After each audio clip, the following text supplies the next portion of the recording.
Olá, sejam bem-vindos a mais um episódio do GuiaCast. Eu sou a Amanda Salles e dessa vez estamos falando diretamente de Niterói, no Rio de Janeiro. E se você, profissional da saúde de Niterói ou região, quer participar do nosso programa, nos siga nas redes sociais e um dos nossos assessores entrará em contato com você. Mas hoje, vamos falar sobre disbiose intestinal e como ela pode impactar a sua qualidade de vida.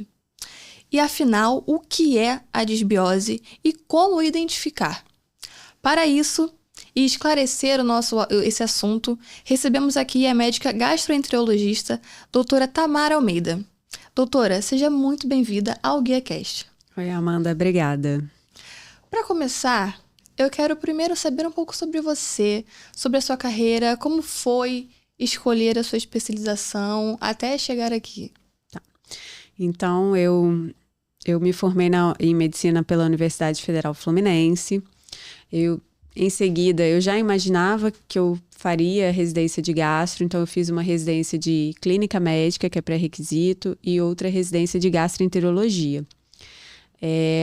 Atualmente, eu estou finalizando também uma pós-graduação em nutrologia pela Universidade de São Paulo. Então, é um caminho longo aí de formação, e a gente não para de estudar nunca, né? Atualmente, o meu foco de atuação é o intestino, né? Por entender que o intestino está relacionado com diversos órgãos e sistemas, né? Ele se relaciona com todos os órgãos e sistemas, na verdade. Então, eu nunca fui aquela médica que ficava satisfeita em passar um remédio para aliviar os sintomas dos pacientes. E aí, querendo buscar sempre a causa, eu cheguei, né, no foco do intestino e acho que a disbiose, ela explica, né, alterações no intestino, no geral, explicam inúmeras condições de saúde, tá?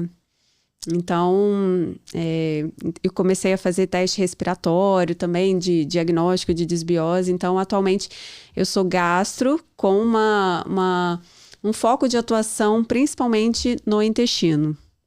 Perfeito. Doutora, para começarmos, o que é a disbiose intestinal e por que ela tem sido tão falada atualmente? Isso. De uma maneira bem simples, a disbiose é um desequilíbrio dos micro-organismos que a gente tem no nosso intestino, tá? Então, esse desequilíbrio, ele pode acontecer tanto por um excesso desses micro-organismos, quanto por uma alteração na qualidade, né, no tipo de espécies, na variedade, ou pela presença desses micro-organismos em regiões que eles não deveriam estar presentes. Então, o que é mais conhecido atualmente, mais falado, o supercrescimento bacteriano do intestino delgado, que é a sigla SIBO, a gente tem, por exemplo, um excesso de bactérias no intestino delgado, que é uma região que não é que ela seja sem micro-organismos, né? Ela não é estéril, vamos dizer. Mas quando a gente tem uma proliferação exagerada, né, de bactérias nessa região, a gente vai começar a ter prejuízos no funcionamento desse órgão, né? A gente sabe que a maior parte da microbiota está no intestino grosso.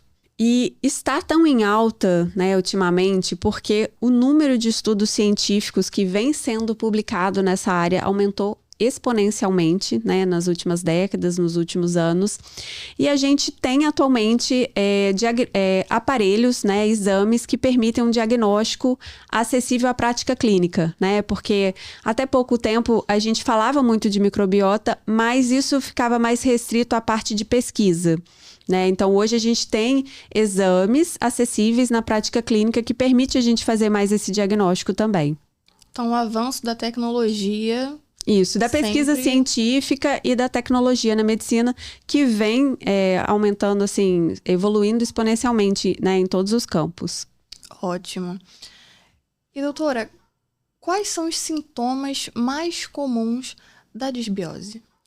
Então, os principais sintomas vão estar relacionados com a alteração da digestão, né? Quando a pessoa começa a ter alguma dificuldade em realizar uma digestão adequada. Então, aquela pessoa que come e se sente mal, tem distensão abdominal, excesso de gases, né? A gente chama de eructações, os arrotos, né? Ou uma flatulência excessiva, pode ser mal cheirosa ou não. né? Alterações no hábito intestinal, tanto o intestino preso quanto o intestino solto, né? Então, todos esses sintomas podem indicar que seja uma desbiose. O que acontece no organismo quando existe esse desequilíbrio? Isso. Então, essa microbiota, ela ajuda a gente a fazer inúmeras funções, né? Como fazer a digestão de vários alimentos, né? A produzir vitaminas, a maturar o nosso sistema imunológico. Então, quando essa microbiota, ela está desregulada, a gente vai ter um prejuízo em todas essas funções, né? E a gente sabe também que essa microbiota, ela tem uma regulação importante. Ela é importante na regulação da permeabilidade intestinal. Então, de uma barreira intestinal saudável. Quando a gente tem uma desbiose, a gente pode ter um aumento da permeabilidade intestinal. Então, substâncias que normalmente não entrariam para o nosso corpo, conseguem entrar e aí gera uma resposta inflamatória, né, crônica persistente. E é o que eu falo para os meus pacientes. É como se tivesse uma invasão repetidamente no nosso país, né? Então, o nosso sistema imunológico ali, o tempo todo sendo estimulado, pode ser que em pessoas com uma predisposição possa desencadear algumas doenças, né? Como doenças autoimunes, né? Até mesmo doenças metabólicas, neoplásicas, neurodegenerativas. Então, acho que a saúde da barreira intestinal é uma das funções que a gente tem estudado mais ultimamente e a microbiota tem uma íntima relação com essa saúde também. Perfeito. A saúde intestinal, ela pode influenciar em outras áreas do corpo? Com certeza. O intestino, ele se comunica com todos os nossos órgãos e sistemas, né? Assim como tudo no nosso corpo. E o mais conhecido é a relação, né, o eixo intestino-cérebro, que muitos pacientes já chegam falando comigo no consultório, que é essa relação né, direta, tanto do intestino influenciando a questão do humor, né, das emoções, quanto o contrário também, né? Mas não só fica restrito ao intestino-cérebro, a gente tem o eixo intestino-pele, né? Então, pessoas... já vi casos de pacientes com uma dermatite atópica muito grave, né? Aquelas pessoas que reagem a tudo e que, na verdade, tratando o intestino, melhorou, né? Porque essa reatividade exagerada normalmente vem de uma desordem do sistema imunológico, né? E a gente sabe que 80% do sistema imunológico está no intestino. Então, olha a importância, né, de cuidar da saúde intestinal para a gente ter um equilíbrio em todas as funções do nosso corpo. Doutora, vamos falar um pouco sobre o diagnóstico também e o tratamento? Sim. Como é feito o diagnóstico da desbiose? Então, começa por uma história clínica, né? A gente saber os sintomas do paciente, o histórico, né? Se já fez alguma cirurgia, uso de medicamentos no passado, os hábitos. E dentro da desbiose, a desbiose é um termo mais amplo, né? Que refere a qualquer alteração dessa microbiota, mas hoje a gente tem como pesquisar, assim, de testes bem validados para a prática clínica, um subtipo de desbiose, né? Que é o supercrescimento bacteriano do intestino delgado e, mais recente, o supercrescimento metanogênico intestinal. Então, essas duas condições, né, a gente tem um exame específico que a gente consegue fazer para confirmar se o paciente tem ou não essa desbiose, que é o teste respiratório do hidrogênio e do metano expirados. Esse exame é um exame não invasivo, né, então a gente não tem nenhum furo, né, não tem nenhuma coleta de sangue. Como que é? O paciente, ele vai fazer uma dieta no dia anterior e vai chegar para mim em jejum. E aí, a gente vai coletar um sopro desse paciente para ver como que está a produção de gases ali no intestino. Após confirmar, né, que tem uma produção baixa de hidrogênio ali, a gente pode iniciar o exame. Então, eu dou uma substância que é um carboidrato, que ele não é absorvível. Então, esse carboidrato, ele vai percorrendo o intestino do paciente e a microbiota vai fermentando. E aí, ao longo do exame, né, que tem uma duração total de 2 horas, a gente consegue medir o tanto de gás que foi produzido, né, de hidrogênio e de metano. Então, quando a gente tem um aumento de hidrogênio em relação ao início do exame de 20 partículas por milhão, que a gente fala ppms, até 90 minutos, a gente tem um diagnóstico de supercrescimento bacteriano do intestino delgado, SIBO. Vou passar a falar SIBO, que é mais simples. E o metano, né, o IMO, o aumento, são arqueias, são micro-organismos mais rudimentares do que as bactérias, né, que podem crescer também exageradamente ali no nosso intestino. E aí, diferente do supercrescimento bacteriano delgado, as arqueias, ela pode ocorrer em qualquer parte do trato gastrointestinal. Então, pode ter um aumento delas no cólon também. Então, essas arqueias fermentam o carboidrato, produzindo gás metano. E aí, qualquer valor maior ou igual a 10 durante o exame, a gente já tem um diagnóstico de IMO. E é interessante ressaltar que é muito comum esses pacientes com IMO terem constipação, né? Então, é uma grande causa de constipação que até então, até a possibilidade de ter esse exame, a gente não tinha esse diagnóstico, né? O SIBO, ele tem mais predominantemente diarreia, mas isso não é regra, tá? Então, eu acho que hoje em dia, como a gente tem disponibilidade de fazer um exame que mede os 2 gases, o ideal, né, é a gente fazer um exame mais completo.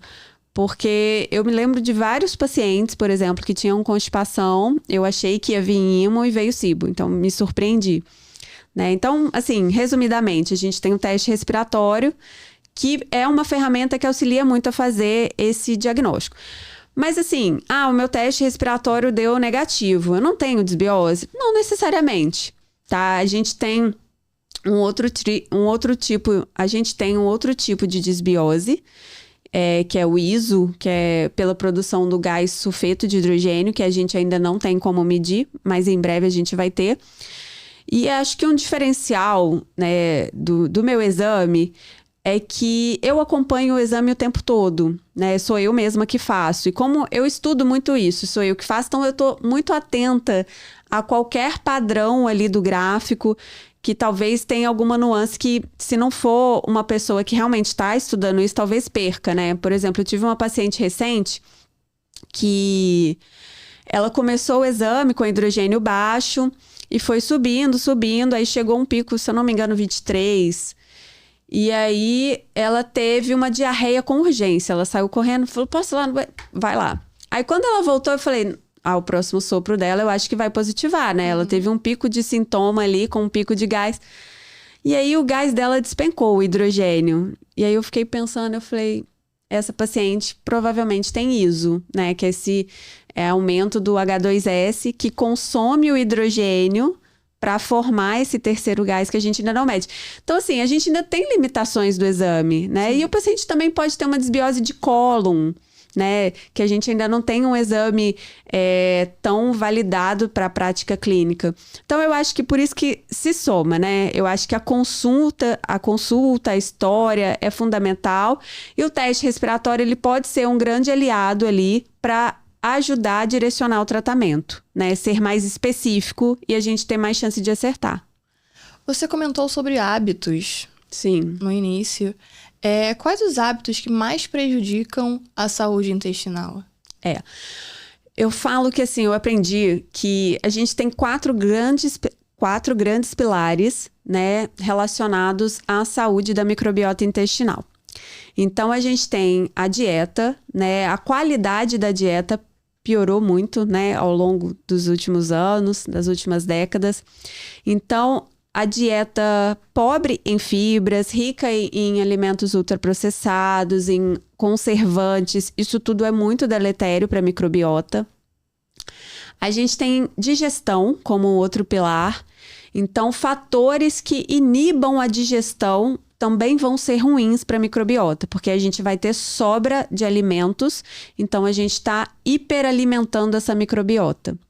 Então, por exemplo, se a gente tem um paciente que não mastiga bem. Isso aí é uma coisa que parece, assim, que é óbvia, mas não. Muita gente não mastiga antes de comer. Engole aquela... Isso você vai estar... Isso é um hábito ruim que pode prejudicar a sua microbiota. Pacientes que usam remédios para inibir a acidez do estômago. A gente diminuir o ácido do estômago, a gente já está dificultando um processo ali inicial, né, da digestão, né, que as enzimas elas precisam de um pH ácido ótimo para iniciar. Então, qualquer condição que atrapalhe esses processos da digestão podem levar à desbiose. Motilidade é um grande pilar também que a gente vê que tem muita importância. Então, pacientes que têm constipação crônica né, há muitos anos e acham que isso é o normal deles e vai ser assim. E não, muitas vezes a gente tem coisas para investigar, para tratar. Então, um mau funcionamento do intestino, uma má motilidade, que pode estar associada a várias outras desordens sistêmicas, também é uma grande condição. E, para finalizar, a imunidade. Então, se o paciente tem alguma condição que diminua a imunidade dele também, a gente vai ter uma propensão a ter uma desbiose. Então, por exemplo, eu tenho um paciente que tem deficiência de imunoglobulina A, que é um anticorpo que a gente, um anticorpo que a gente consegue medir no sangue. Esse paciente que tem deficiência de IgA, que é um anticorpo de mucosa, ele vai ter uma predisposição maior a ter desbiose. Né? Paciente que usa corticoide crônico, né? Eu tenho muito paciente que usa corticoide nasal. Eu vejo muito paciente ter desbiose por conta disso, desse hábito, né? Pode ter até desbiose fúngica, que aí também é outra coisa. É um mundo... vai ficando mais profundo. Fica mais complexo. Então, assim, eu falo com os meus pacientes, quando eles chegam lá, eu falo, olha... Não é uma coisa fácil, não é um caminho curto, mas assim, os pacientes que persistem notam uma melhora absurda, né? Então, acho que vale a pena. O estresse, ele também pode impactar? Com certeza. O estresse, ele impacta tanto na motilidade intestinal, né? Ele tem uma regulação... então, falando de novo aí do intestino, cérebro, com certeza o estresse... eu lembro de uma aula que a professora falou assim que fizeram um estudo que analisaram a microbiota de pessoas com alto nível de estresse e mudava também completamente. Então, cuidar da nossa saúde mental... Hoje em dia é muito difícil, né? Porque o mundo que a gente vive, ele é muito estressante. Então, mas a gente precisa ter consciência disso para a gente tentar minimizar isso. É isso que eu acho. Então, a gente precisa ter o nosso momento, né? Cada um vai encontrar um jeito melhor para aliviar esse estresse, mas isso é muito importante. O estilo de vida moderno acaba contribuindo para isso, né? Sim, porque as pessoas não têm tempo, né? Assim, o tempo tá corrido. Então, aí você vê que vai mudando, né? Atuando em vários desses pilares ao mesmo tempo. Né? A pessoa não tem tempo para cozinhar, aí às vezes come mais ultraprocessado, ou então mais comida de aplicativo, né? Então ela não sabe direito o que ela tá comendo, como aquela comida foi, né, feita. Então, sedentarismo, né? A pessoa não tem tempo para fazer atividade física. O sono, às vezes, ele fica em segundo plano, né? Do jeito que dá, e a gente sabe que o sono é muito importante para a recuperação, né, do nosso corpo. É um momento que o corpo vai se recuperar ali de vários processos, né, do dia a dia ali, metabólicos. Então, tudo vai se somando, né? O tratamento para desbiose envolve apenas alimentação ou existem outras abordagens? Não, assim, essas mudanças de hábitos todas, eu acho que elas precisam ser incluídas. Mas aí a gente precisa tratar de acordo com cada diagnóstico, né? Então, por exemplo, no SIBO, a gente vai fazer um ciclo de antibiótico, né? A gente tem algumas opções. A gente geralmente faz uma dieta específica por um tempo também. E eu acho que, assim, esse tratamento, eu sempre falo assim com os meus pacientes, a gente não tá... O antibiótico, por exemplo, que é o que a maioria das pessoas foca. Vou fazer o antibiótico, vou ficar curado. Gente, o antibiótico, ele tá vindo para corrigir já uma consequência. A gente já tá chegando atrasado, né? Porque a gente teve alguma coisa, alguma alteração no nosso corpo que permitiu que aqueles micro-organismos, por exemplo, no caso do SIBO, a gente teve alguma condição que permitiu que as bactérias que não deveriam se multiplicar demais no intestino delgado se multiplicassem. Então, o antibiótico é para eu corrigir essa consequência, para diminuir a quantidade de bactérias ali no intestino. Mas a gente precisa buscar o que levou a isso, né? Então, a gente precisa fazer realmente uma investigação bem profunda, porque o que eu vejo normalmente que não é um fator isolado.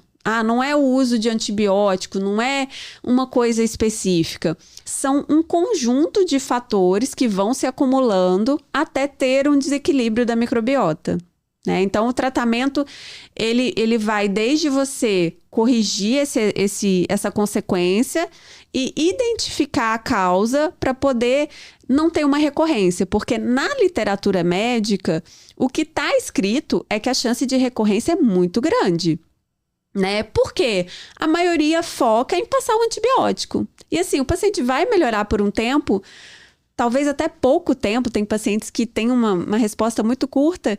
E se você não buscar a causa, em breve ele tá de novo com todos os sintomas. Probióticos realmente ajudam? Então, as pessoas acham que cuidar da microbiota é tomar probiótico. Não. Quanto mais eu estudo, menos eu passo probiótico. As pessoas querem o mais simples, eu acho, né? É mais simples eu ir ali na farmácia, comprar o probiótico e tomar. O probiótico, e as pessoas usam probiótico como se fosse tudo igual também, isso eu percebo. A gente tem centenas de cepas diferentes, cada uma com uma indicação, e eu acho que eles podem ser usados pontualmente em algumas situações, mas na grande maioria não vejo necessidade, né? Eu acho que ele pode até atrapalhar um pouco nesse início do tratamento. Então, eu priorizo no tratamento dos meus pacientes, né, após fazer o antibiótico para controlar um pouco esses micro-organismos, de fazer pré-bióticos, né, que são alimentos que a gente dá para a microbiota do paciente se desenvolver, tá? E uma coisa também que, assim, o paciente que toma o probiótico, ele vai ter aquele efeito benéfico daquela cepa enquanto ele está tomando. A gente não muda a nossa microbiota tomando um probiótico. Então, é melhor a gente mudar os nossos hábitos, né? Consumir mais fibra, né? Ter uma diversidade de alimentação para a gente ter uma microbiota saudável do que a gente ficar gastando com probiótico. Trabalhar sempre na prevenção, né? Sim, sim. Que é o mais difícil, né? Porque, como a gente tá falando, né? As pessoas não têm muito tempo. E isso dá muito mais trabalho. Mas eu acho que, assim, o meu jeito de trabalhar é assim, né? Eu realmente... Eu falo assim, olha, se você é um paciente que não quer investigar a causa, quer só um remédio para aliviar seus sintomas, talvez não seja o meu perfil que vai ser bom para você, né? Mas se você é um paciente que realmente quer entender por que você está tendo esses sintomas, né? Se você quer melhorar, corrigir isso, aí sim eu acho que a minha consulta é para você. A saúde intestinal, ela pode impactar diretamente na disposição? Com certeza, né? Por essa conexão que a gente tem do intestino com todos os nossos órgãos e sistemas. E se a gente, pensa só, se a gente tem a digestão e absorção ali no intestino delgado, e eu falo que é o nosso grande ouro, né? A gente tem ali no delgado tudo que a gente precisa para as nossas células funcionarem bem. Imagina que você tem um excesso de bactérias ali que está competindo com você pelo alimento.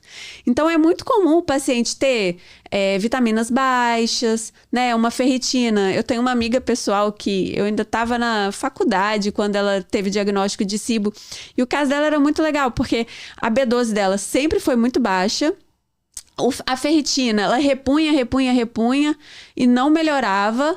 E aí, depois que ela tratou SIBO, melhorou tudo. Porque ela estava tendo ali um excesso de bactérias que estava competindo com ela pelo alimento. Então, com certeza, pode influenciar em todos esses sintomas.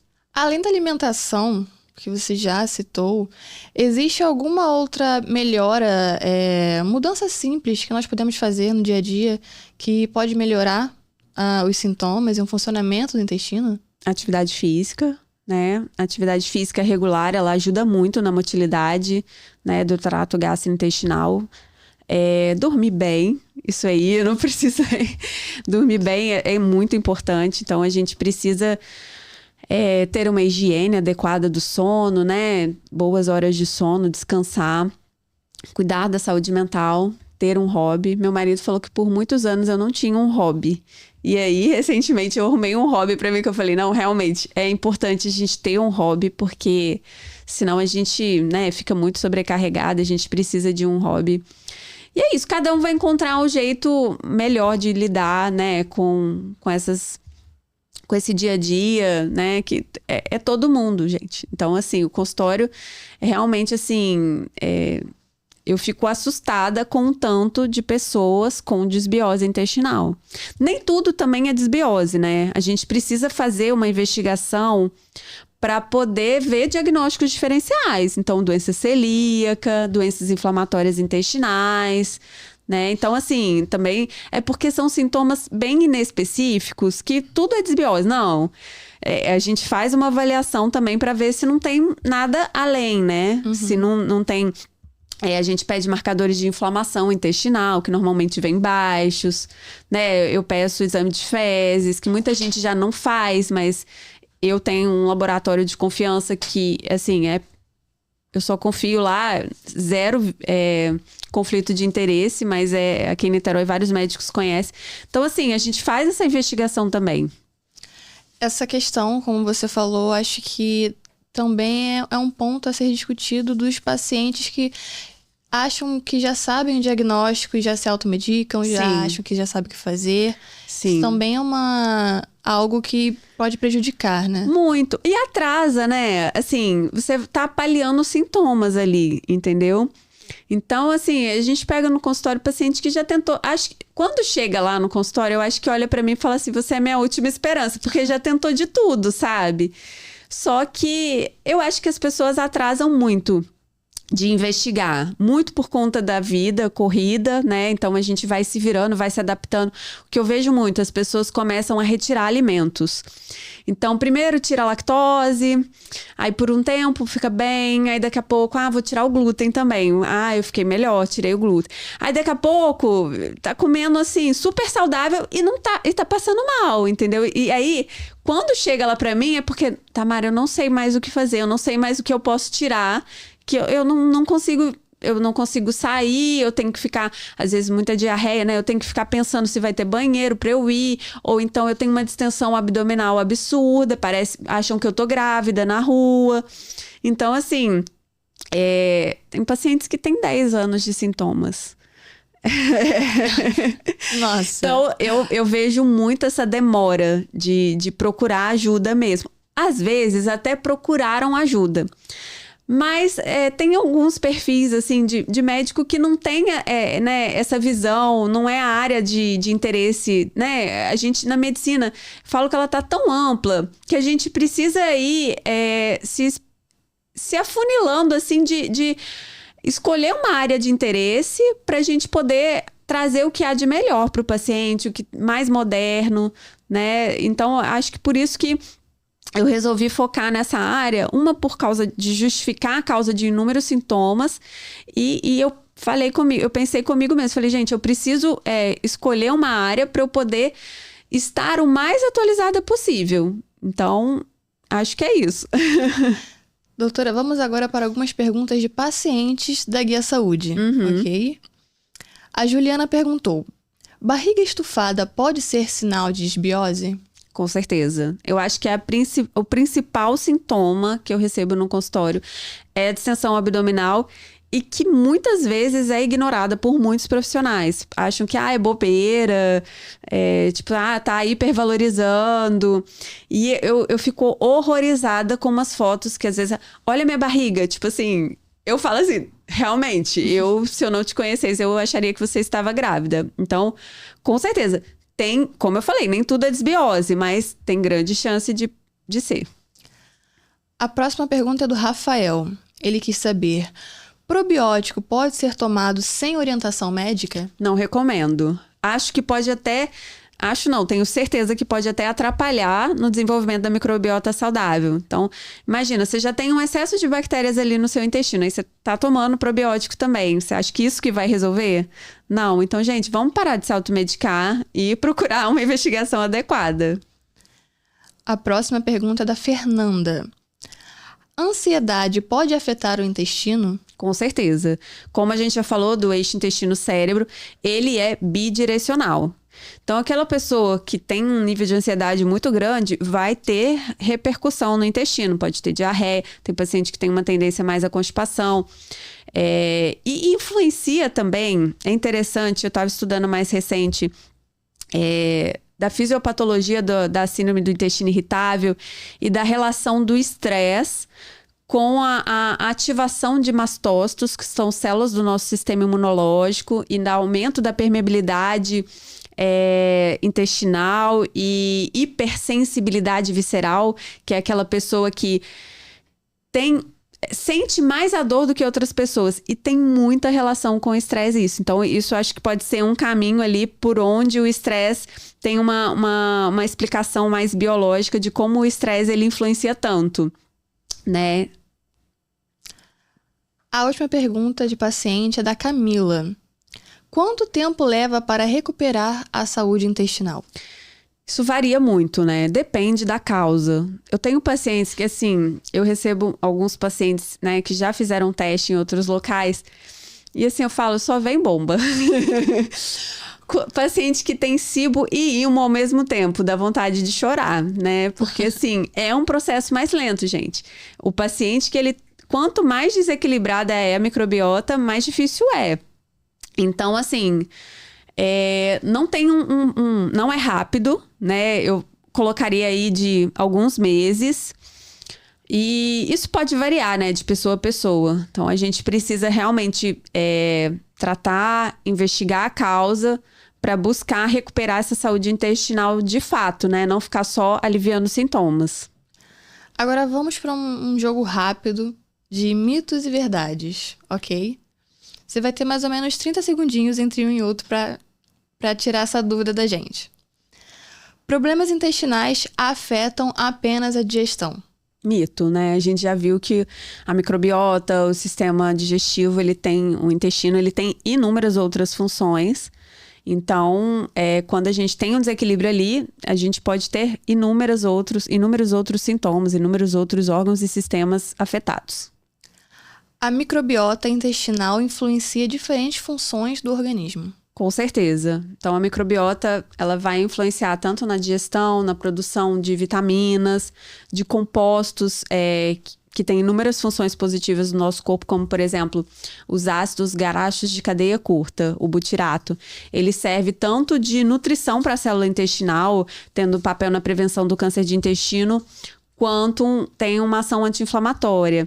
Então, a microbiota ela tem relação com diversas funções.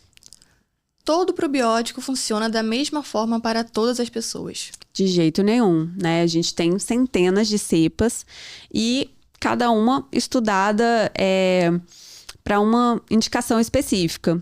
Uma coisa que eu acho muito interessante falar é que eu vejo muita gente fazendo associação de várias cepas de probióticos e achando que quanto mais, melhor.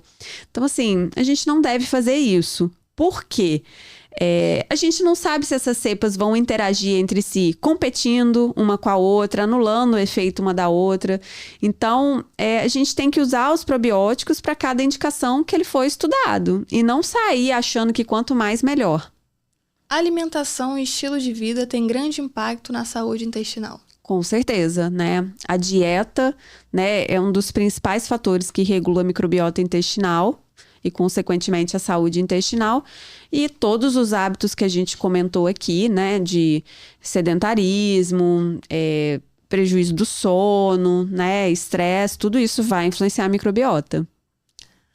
Para encerrarmos, doutora, se você quiser agora olhar para a câmera, falar diretamente com o público, que orientação você deixaria para pessoas que convivem frequentemente com sintomas intestinais, mas acabam normalizando esses sinais no dia a dia? A minha mensagem final é justamente essa. Vamos parar de normalizar ter sintomas desconfortáveis do trato gastrointestinal, né? Parar de normalizar que a constipação que você tem é normal, né? Parar de normalizar que a diarreia é normal, a distensão abdominal é normal, porque a gente tem como investigar e melhorar muito a sua qualidade de vida.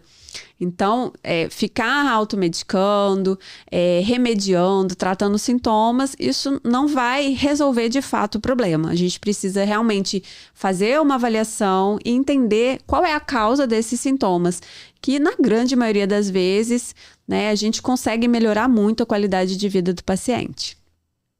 Doutora, muito obrigada por nos trazer Amanda. tanta luz e desmistificar tanto sobre a desbiose intestinal, reforçar como a saúde intestinal é importantíssima para todo o funcionamento do nosso organismo. Com certeza. E obrigada também para vocês que assistiram até aqui. E até o próximo GuiaCast.